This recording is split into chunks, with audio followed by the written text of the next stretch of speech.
बरं, चक्रीवादळ नेमकं कसं असणार आहे, ते कसं तयार होणार आहे, त्यावर एक नजर टाकतोय ग्राफिक्सच्या माध्यमातून।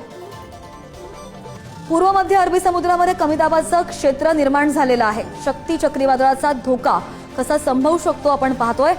अरबी समुद्रातील कमी दाब क्षेत्राचं चक्रीवादळामध्ये रूपांतर होण्याची शक्यता सुद्धा वर्तवली जाते। पुढील 72 तासात शक्ती चक्रीवादळ सक्रिय होण्याचा हवामान विभागाचा अंदाज आहे।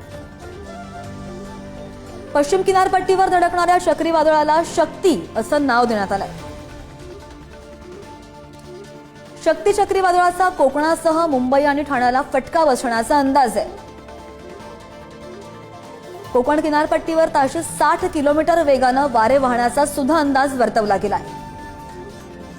चक्रीवादळामुळे मुंबई, नवी मुंबई, ठाण्यामध्ये मोठ्या नुकसानीची भीती सुद्धा वर्तवली गेली आहे।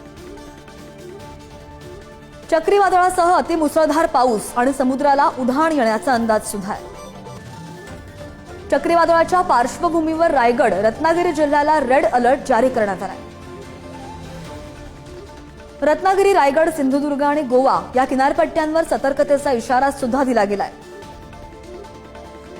शक्ती चक्रीवादळाच्या धोक्यामुळे मच्छीमारांना समुद्रात न जाण्याच्या सूचना सुद्धा प्रशासनाने दिलेल्या आहेत।